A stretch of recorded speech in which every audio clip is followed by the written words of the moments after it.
noite a todos. Deus abençoe sua vida. Essa é mais uma reunião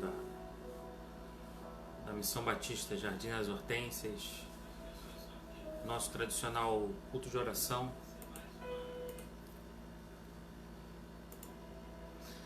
Nós ainda não retornamos ainda ao presencial.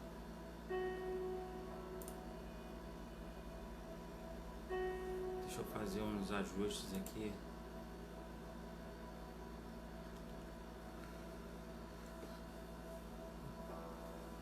Bom, nós não retornamos ainda ao nosso culto presencial, né?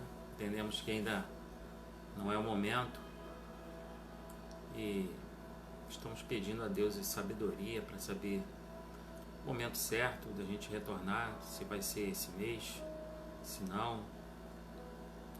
Eu sei que muitas igrejas aí já retornaram, muitas, lógico, estão tomando todos os cuidados, outras não, mas a gente entendeu que ainda deve esperar mais um pouco e continue orando para que a gente possa saber o momento ideal para a gente poder retornar aí ao nosso culto presencial.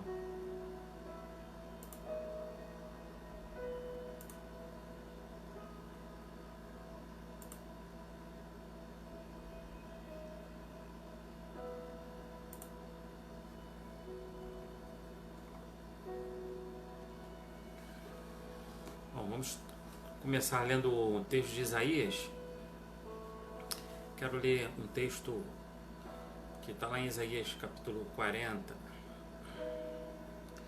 que fala sobre como Deus é forte, mostra esse contraste, né, entre nós e Deus, como é que Deus é forte e como nós somos fracos, frágeis, como Deus é grande e nós somos tão pequenos. Se Ele é eterno, nós somos passageiros. E esse texto vai falar sobre essa grandeza de Deus, né? Mas vai falar também dos que esperam no Senhor, têm suas forças renovadas. Isaías capítulo 40, verso 12 até o 15. Quem mediu as águas na concha da mão, ou com o palmo definiu os limites do céu?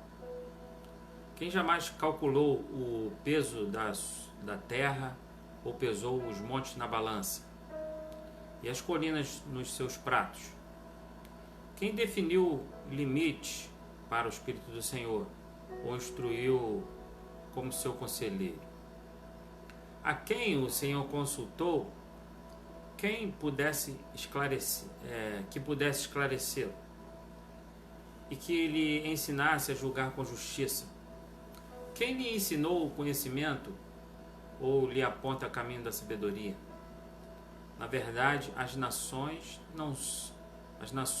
são como a gota que sobra do balde. Para ele são como o pó que resta na balança.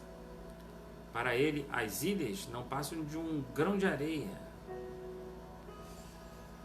Então, esse texto não é um contraste, né?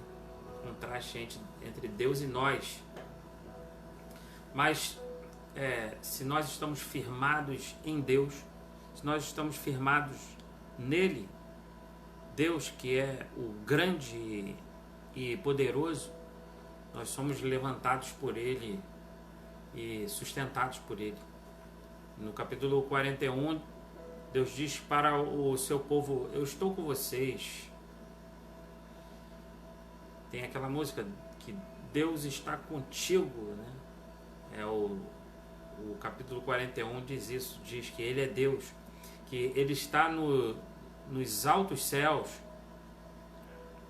mas que Ele também habita com quebrantado e contrito de coração, aquele que deseja a presença de Deus. Deus habita com ele. Ele diz que o povo é como um grãozinho, né? É um pó, mas ele habita dentro daquele que busca a sua presença e que tem um coração quebrantado e contrito. Olha que coisa maravilhosa. Por isso é que nós bendizemos o nome do Senhor e não temos dúvida da grandeza de Deus e colocamos a nossa fé, a nossa esperança em Deus. Toda a nossa esperança está nele. No capítulo 41 diz assim, no verso 17 e 18: o pobre e o necessitado buscam água e não encontram. Suas línguas estão ressequidas de sede. Mas eu, o Senhor, lhe responderei. Eu, o Deus de Israel, não os abandonarei. Abrirei rios nas colinas estéreis e fontes nos vales. Transformarei o deserto num lago e o chão ressequido em mananciais. Então, Deus fez isso com o povo de Israel, com o povo no passado, o povo que ele chamava de seu povo, e Deus continuou fazendo, porque essa linguagem é uma linguagem que simboliza o sustento de Deus, jorrar água. Então, que Deus possa jorrar na nossa casa. E quando você contribui, quando você dá sua oferta, seu dízimo, você está dizendo que reconhece que tudo vem de Deus e que você sabe que Ele é que te sustenta. Então, que Deus abençoe as fontes da sua casa,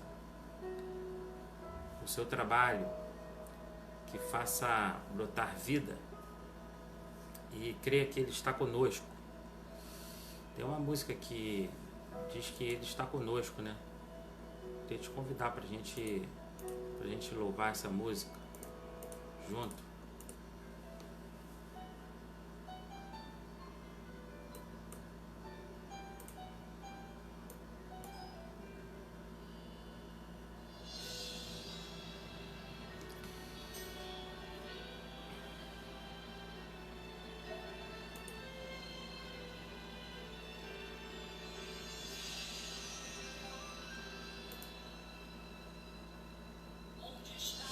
Aquele brilho dos teus olhos,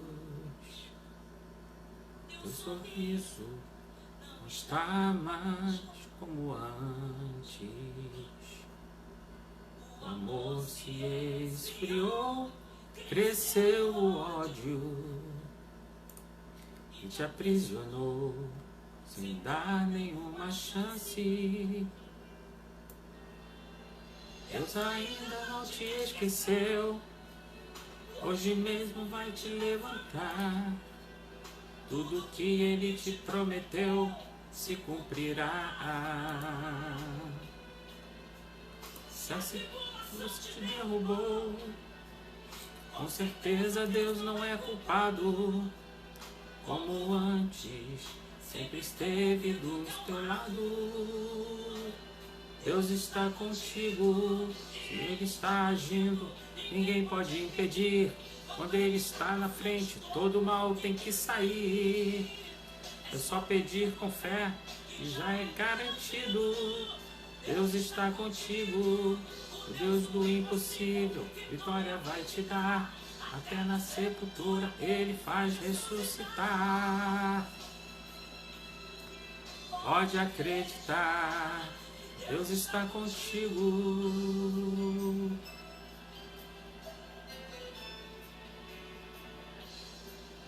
Deus ainda não te esqueceu, hoje mesmo vai te levantar. Tudo que Ele te prometeu se cumprirá. Se a tribulação te derrubou, com certeza Deus não é culpado. Como antes, sempre esteve do teu lado. Deus está contigo.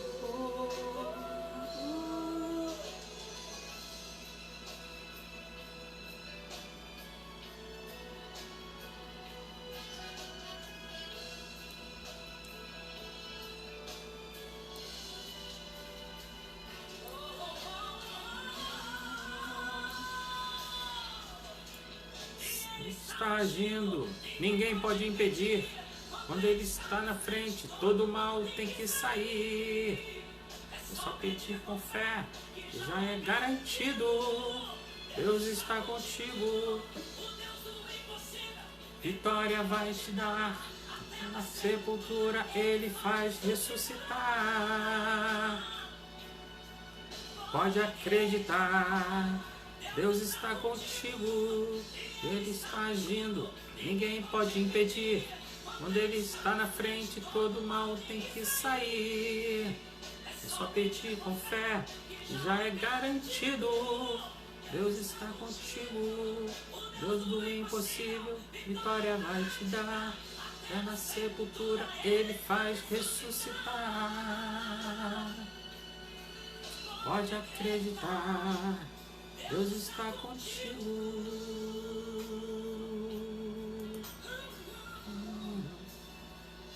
Está contigo.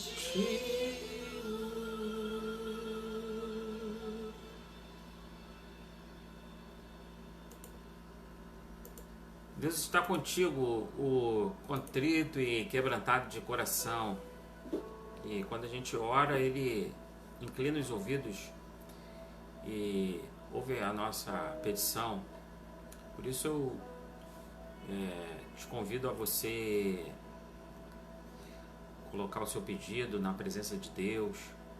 Talvez seja na área da saúde, na área financeira, talvez alguém na sua casa que ainda precisa se converter.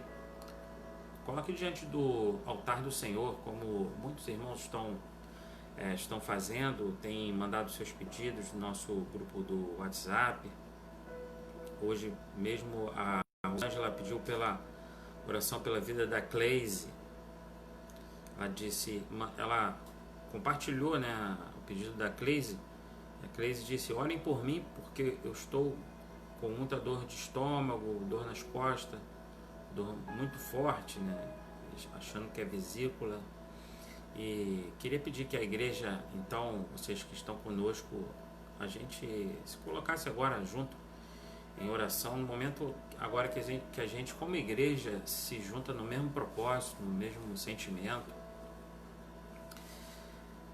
Queria que vocês orassem. Vou falar os nomes rapidamente aqui, pela vida da Aline, que operou, né, a tireoide, mas ainda continua com os sintomas. A Alzenira Gomes, que está internada, o Antônio, que está com problema de alcoolismo, Carla Natália, o Cláudio, por libertação, a Delci,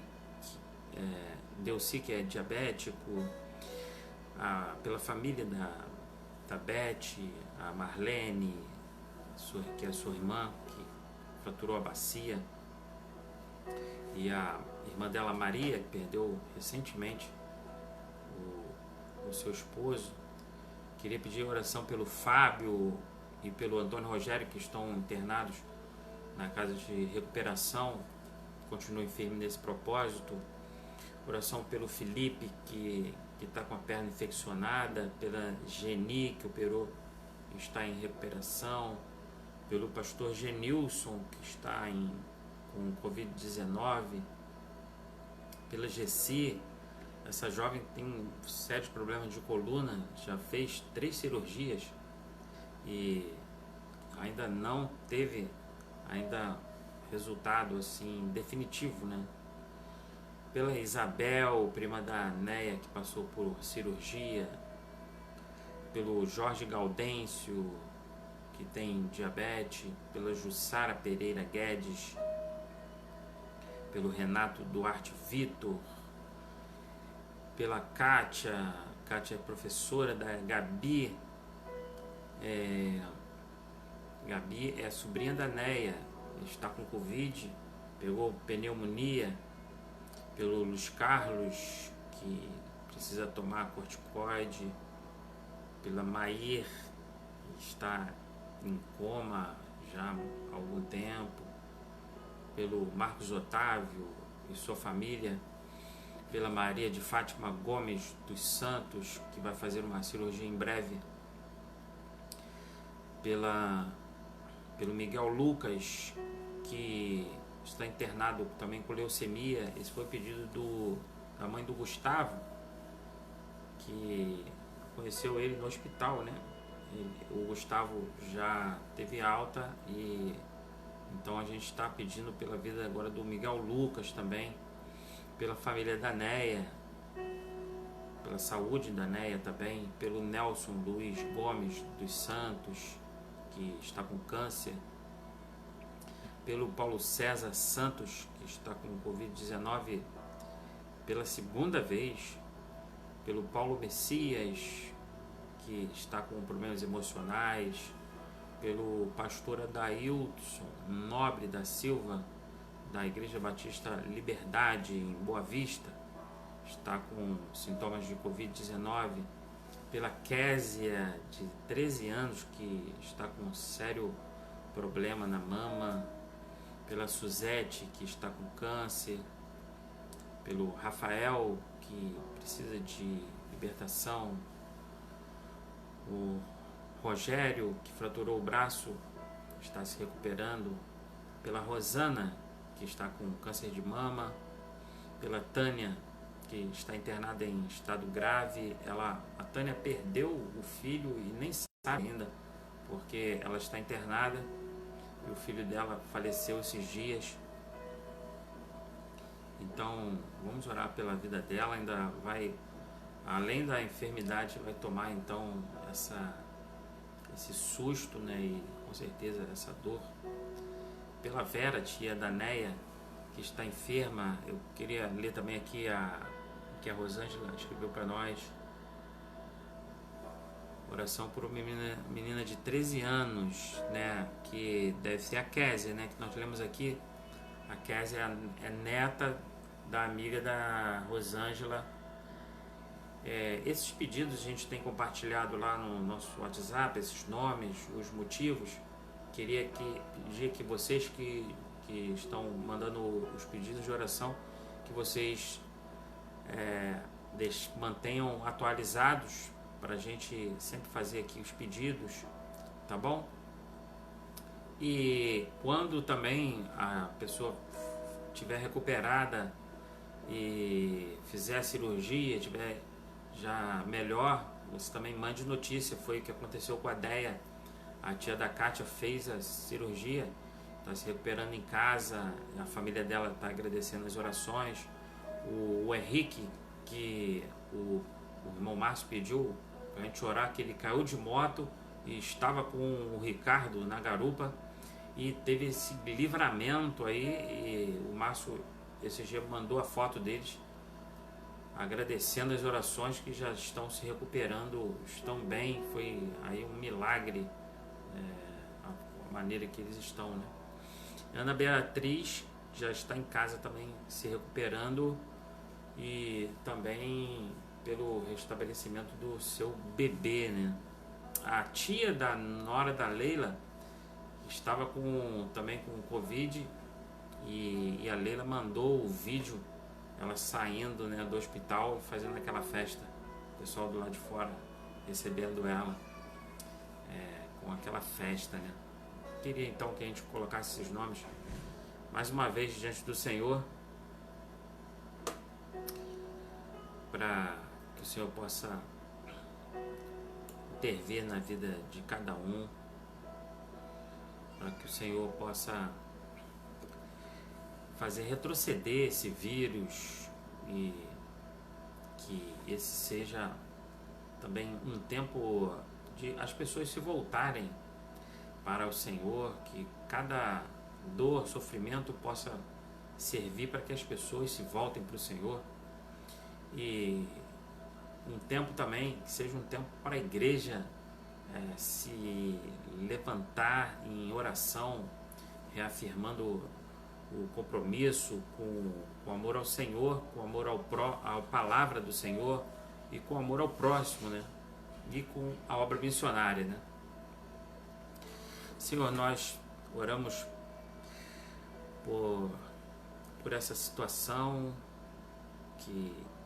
da pandemia, que o Senhor confirme que essa pandemia vá logo embora, esse vírus, ó Deus, confirme a chegada dessa vacina. Deus abençoe a mente dos cientistas, dos médicos, ó Deus, para que a gente possa voltar logo ao nosso culto presencial, a nossa comunhão presencial. E oramos por cada um que está enfermo, colocamos cada um diante do teu altar, Pai. Sabemos que nada acontece sem a tua permissão. O Senhor está ainda no trono, está no controle de todas as coisas.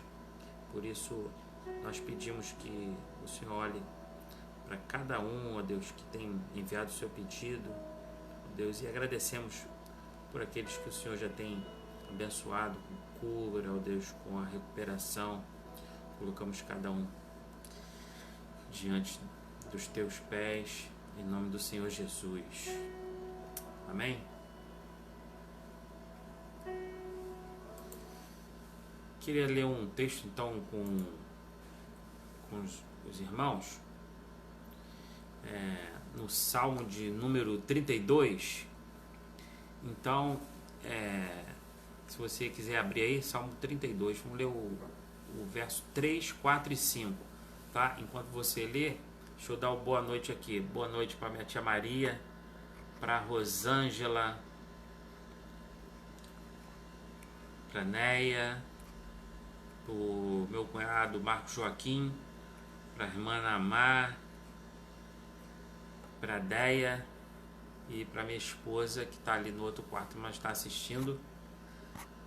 Opa, barrei aqui.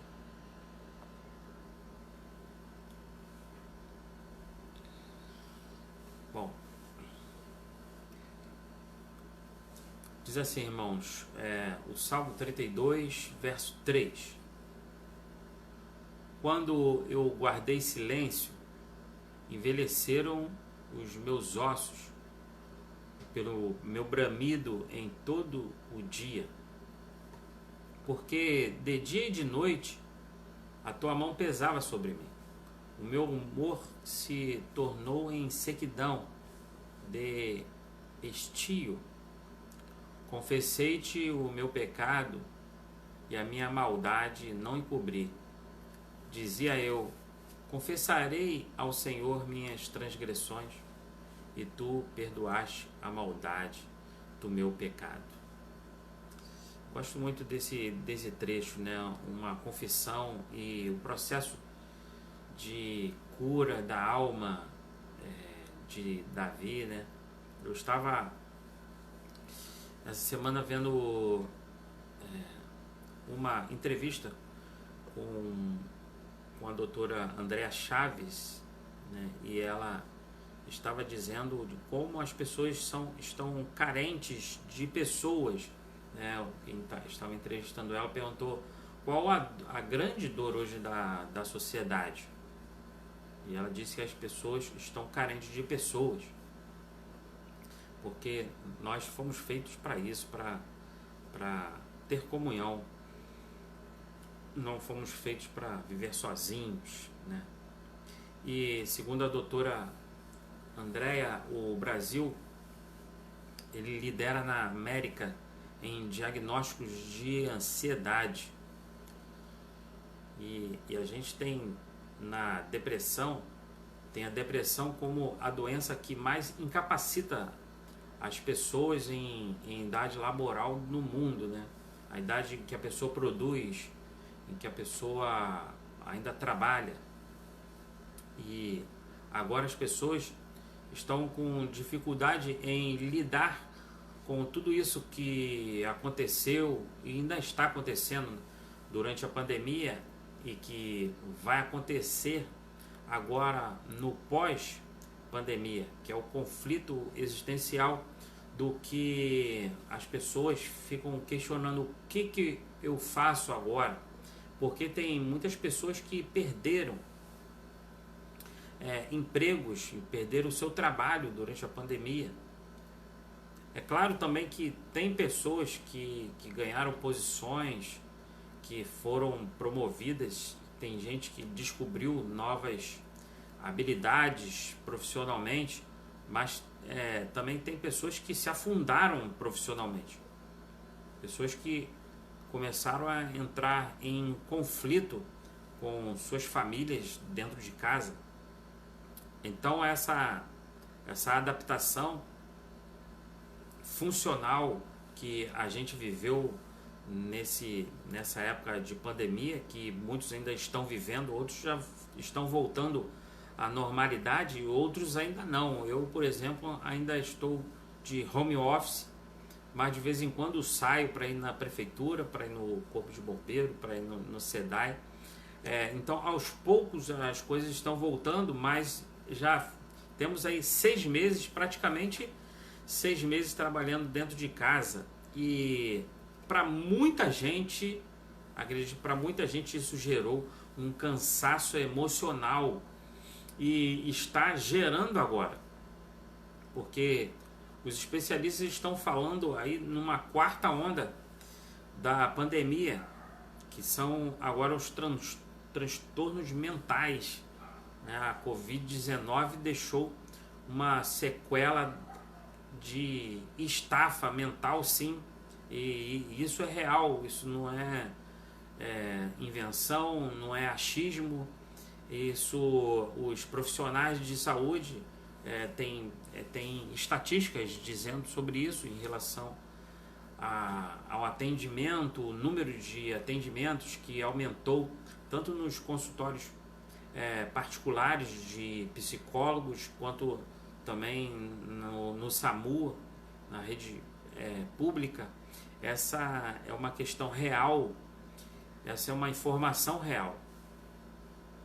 E de fato nós estamos vivendo essa onda de problemas emocionais de maneira muito contundente. As pessoas que estavam mal resolvidas na vida,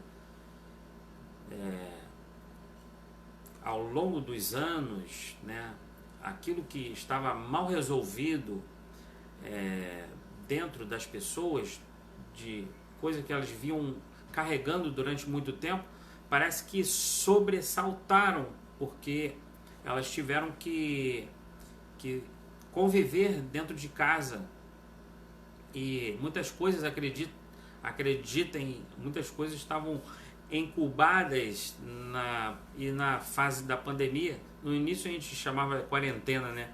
Mas a quarentena se estendeu tanto que agora a gente se refere mais, usa mais a palavra pandemia, né?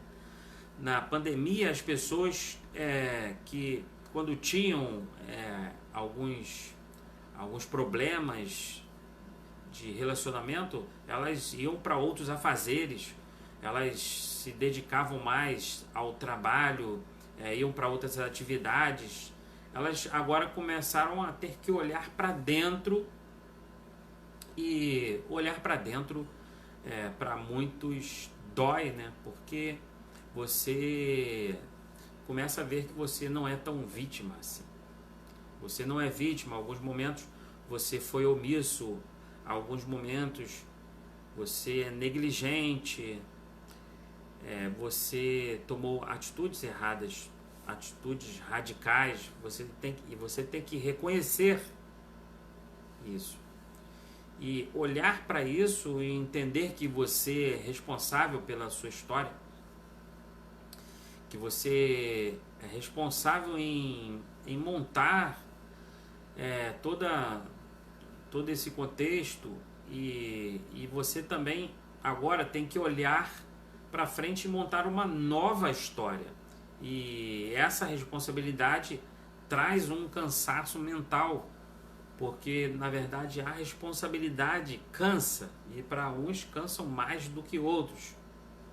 E as pessoas, infelizmente, elas não foram treinadas para serem responsáveis, não estão treinadas, né, para serem responsáveis. Então, melhor sempre é colocar a culpa em outro, é colocar a culpa na Covid, colocar a culpa na pandemia.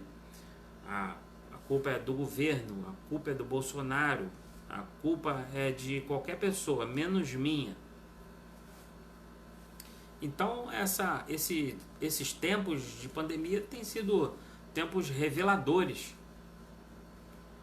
A pessoa tem problema de culpa e, de repente, durante a pandemia, essa questão, essa culpa começa a aflorar mais. Essa questão do perdão e de ter que perdoar, ser perdoado, ela acaba ficando super ativada nas pessoas durante esse tempo. A pessoa que tem um problema de amargura, que tem um problema de inveja, e de repente durante esse tempo de isolamento ela fica acordada para esse sentimento, e isso corrói os ossos, segundo a Bíblia, que esse sentimento de inveja e a amargura é um sentimento muito expresso na Bíblia. E é interessante que os personagens bíblicos, eles são símbolos para nós, tanto de algo bom quanto daquilo que é bom ou daquilo que é ruim. Você pode se espelhar em alguns personagens, tanto no que você deve fazer ou também naquilo que você não deve fazer. E a Bíblia trata as pessoas, os homens de Deus, assim, muito abertamente, não esconde os seus problemas. E nós usamos isso para ou imitar ou não imitar, né? Quando nós estudamos a história de alguns homens de Deus e dos anti-heróis, o fato é que eles são pegos em questões muito fundamentais, muito basais, né? Primeiro que o orgulho, ele é a raiz de todo mal. E que a Bíblia diz sobre Satanás, que Satanás disse sobre si mesmo, né? Subirei até os céus e lá serei semelhante ao Altíssimo, está lá em Isaías capítulo 14, verso 12. Ele diz assim: como caíste desde o céu, ó Lúcifer, filho da alva, como foste cortado da terra, tu que debilitavas nas nações. E tu dizias no teu coração: eu subirei aos céus, acima das estrelas, e exaltarei o meu trono, e no monte da congregação me assentarei aos lados do norte. Então, o orgulho, o grande pecado de que nascem todo o resto, né? Mas a questão relacionada à amargura é muito interessante, porque ela, por exemplo, ela produziu em Saul uma mudança no funcionamento do seu corpo, que os especialistas chamam de transformação epigenética, né? Sem mexer no DNA, o corpo da pessoa sofre alterações. Ele foi chamado de vermelho, ele tomou a forma do guisado, né? Porque ele vendeu o seu direito de primogenitura. Mudanças químicas que alteram a perspectiva emocional das pessoas, mas também fatores emocionais promovem mudanças químicas na nossa vida. E os especialistas nem usam mais o termo psicossomática, né? Pouco se usa porque já se tornou algo redundante. Então, a mente, nós sabemos que a mente, ela influencia o corpo, e da mesma forma o corpo influencia a mente. Por isso eu gosto dessa passagem de Davi, que nós lemos aqui no início, quando diz: eu calei os meus ossos, enquanto eu me calei, os meus ossos secaram, mas quando eu falei, ele me trouxe vida. É a questão do você compartilhar aquilo que está dentro de você, você abrir o coração e você compartilhar com o teu irmão aquilo que você está vivendo. Aquela palavra também de orar uns pelos outros. Num outro momento, o apóstolo Tiago, ele diz: portanto, confessem os seus pecados uns aos outros e orem uns pelos outros para serem curados. A oração do justo é poderosa e eficaz. Tiago, capítulo 5, verso 16. Então eu confesso os meus pecados para Deus, para Deus poder me perdoar. Mas eu confesso uns para os outros, né? Nós confessamos uns para os outros para que haja cura na nossa vida. É uma terapia, um processo que fala, é um processo curador, um processo de você abrir o seu coração. Não estou dizendo que você tem que abrir o coração para qualquer pessoa. Entenda que a intimidade é uma coisa cara, mas você precisa ter irmãos para poder abrir o seu coração. E nessa correria em que a gente não parava para conversar, não parava para poder compartilhar, e a gente sempre cheio de atividades e de trabalhos, parece que a pandemia deu um freio em muitas pessoas e parece que as feridas da alma ficaram mais expostas, porque não tinha mais a agenda lotada de atividades, o trabalho, as atividades uma atrás da outra, a performance, né? E as coisas afloraram mais. Por isso, esse é um tempo que a gente deve cuidar mais das questões da nossa alma. A doutora Caroline Leaf, ela diz que o nosso DNA é como se fosse zipado. Quando nós tomamos decisões, quando nós escolhemos, nós abrimos mediante nossas escolhas. Tem coisas que você ativa na sua vida e tem muitas coisas que você faz com que outras coisas fiquem inativas, porque você tem um poder extraordinário que é o poder pela escolha. Então é esse um tempo de que a gente deve fazer boas escolhas e o principal, né? Primeiro, que é a decisão de seguir Jesus Cristo e escolher andar com Ele, escolher reconhecer o seu sacrifício, reconhecer que Ele é Deus, é o Deus que se fez carne, é o Deus que morreu por nós, morreu pelo nosso pecado, que se entregou para levar toda a nossa condenação, morreu pelos nossos pecados e ressuscitou ao terceiro dia. Ele foi elevado aos céus e ele diz que um dia voltará e carregará a sua igreja. E essa é a decisão mais importante que você precisa ter, a decisão de reconhecer seus pecados, a decisão de reconhecer o sacrifício do nosso Senhor Jesus Cristo e decisão de andar com Ele, de reconhecer toda a sua bondade, todo o seu amor, toda a sua justiça, e a cada dia decidir, escolher andar junto dele e em comunhão com Ele e em comunhão também com os santos. Por isso, se você não faz parte de nenhuma igreja, procure uma boa igreja. Se você mora próximo de nós, você pode ir lá nos fazer uma visita.